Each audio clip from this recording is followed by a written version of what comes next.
Sita. ఏంటత్తయ్య? Sorry Sita. అయ్యో, నాకు sorry చెప్తున్నారేంటి? ఈ దీక్షలో నువ్వు రాత్రిపూట గ్లాస్ పాలు తప్ప ఇంకేం తీసుకోకూడదు కదా. అవును. మీ బాబాయ్ వచ్చి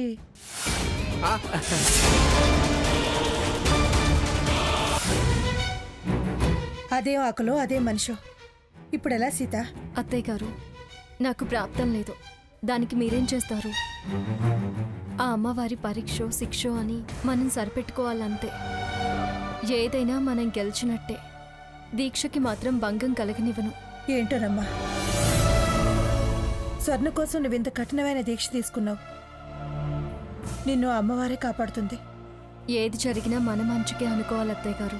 ఏంటో ఖాళీ కడుపుతో పడుకోవాల్సి వస్తుంది నువ్వు. ఇది నాకు కలిసొచ్చిన అదృష్టం అనుకుంటాను అత్తయ్య గారు. నిన్ను అమ్మవారే కాపాడుతుంది. వస్తానమ్మా.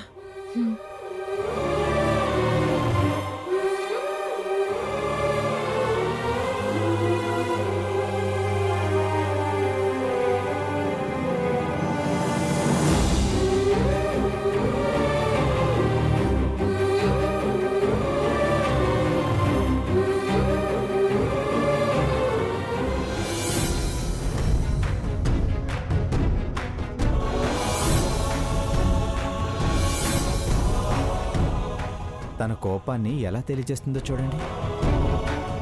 సీత, నువ్వు ఇలా నేల మీద పడుకోవడం నాకు నచ్చలేదు. నా మీద ఇష్టాన్ని ఇలా ప్రదర్శించాల్సిన అవసరం లేదు. అది భరించడం నా వల్ల కాదు.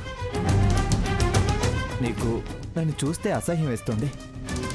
అలాంటప్పుడు దాన్ని నీ మనసులో స్థిరపరచడం మంచిది కాదు. నేను వెళ్ళి హాల్లో పడుకుంటాను, నువ్వు మంచం మీద పడుకో. కనీసం సమాధానం కూడా చెప్పదలుచుకోలేదా? అంత కానివాడిని అయ్యానా? మన మధ్య ఆ మాత్రం బంధం కూడా మిగల్లేదా? వద్దనుకుంటున్నావా? సరే, మరీ బలవంతం పెట్టి మాట్లాడంలే. కటిక నేల మీద పడుకున్నావేంటి? ఫ్లోరింగ్ బాగా చల్లగా ఉంది, మంచం మీద పడుకో.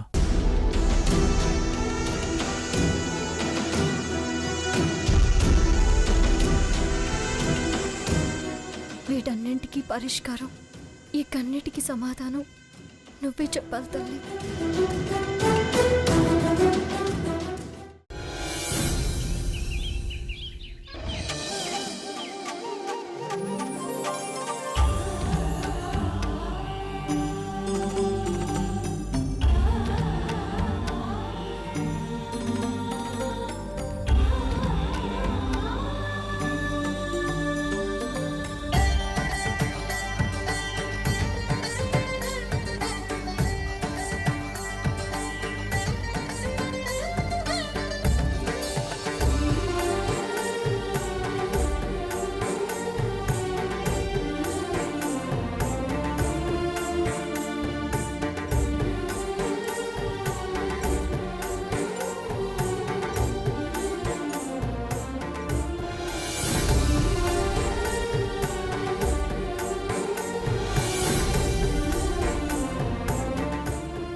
ఈ దగ్గేం ఆగట్లేదు. కళ్ళజోడేమో కింద జారి పడిపోయింది. మంచినీళ్ళెలా ఇంకా తెల్లనట్లేదే. ఎలా ఇప్పుడు ఎవరిస్తారు?